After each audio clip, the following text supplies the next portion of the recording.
Indian history 10,000 bits part 31. Maurya సామ్రాజ్యంలో చివరి part ఇది. అశోకుడి శాసనాలు ఏపీలో ఎక్కడ లభించాయి? ఎర్రగుడి, రాజుల, మందగిరి. ఎర్రగుడి శాసనం ఎక్కడ లభించింది? కర్నూలు జిల్లాలో లభించింది. ఆంధ్ర ప్రాంతంలో లభించిన అతిపెద్ద రాతి శాసనం ఏది? రాజుల మందగిరి శాసనం. రాతి నిర్మాణాలు ఎవరి కాలం నుండి ప్రారంభమయ్యాయి? అశోకుడి కాలం నుండి.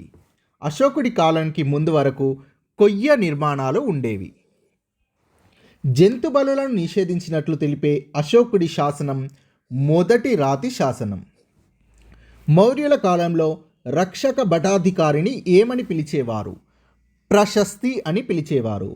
మౌర్యులు వేయించిన రాచబాటలలో ముఖ్యమైనది పాటలీపుత్రం నుండి తక్షశిలకు వేయబడిన రాచబాట. మౌర్యుల కాలంలో నగర పాలకుడిని ఏమనేవారు? నాగరికుడు అనేవారు. మౌర్య చక్రవర్తుల యొక్క వరుస క్రమం: చంద్రగుప్తుడు, బిందుసారుడు మరియు అశోకుడు. అశోకుడి కాలంలో దక్షిణ భారతదేశంలో ప్రవేశపెట్టబడిన లిపి బ్రాహ్మీ లిపి. ధర్మ బాంధవుడు అనే పేరు పొందిన మౌర్య చక్రవర్తి అశోకుడు.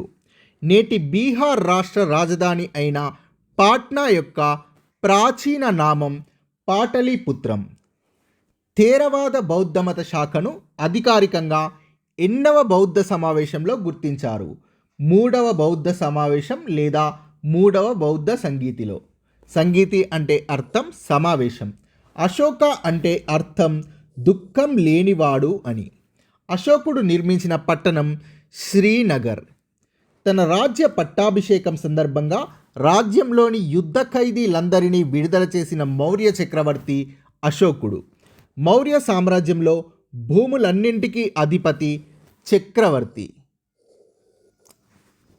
సింహాసనం అధిష్ఠించిన 10 సంవత్సరాల తర్వాత సంబోధి యాత్ర చేసిన మౌర్య చక్రవర్తి అశోకుడు. బుద్ధుడు జ్ఞానం సంపాదించిన బోధి వృక్షాన్ని సందర్శించడాన్ని సంబోధి అని అంటారు. మౌర్యుల కాలంలో బంజరు భూములను ఏమంటారు? అరిష్ట అని. మౌర్యుల కాలంలో పంట భూములను ఏమని పిలిచేవారు? కెడారా.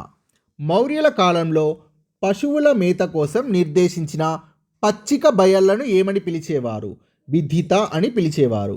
మౌర్యుల కాలంలో మూలికలను పెంచే భూమిని ఏమని పిలిచేవారు? మూలవన. మౌర్యుల కాలంలో చెరకు పండించే భూములని ఏమనేవారు? వత అని పిలిచేవారు. Thank you friends. Please subscribe this channel.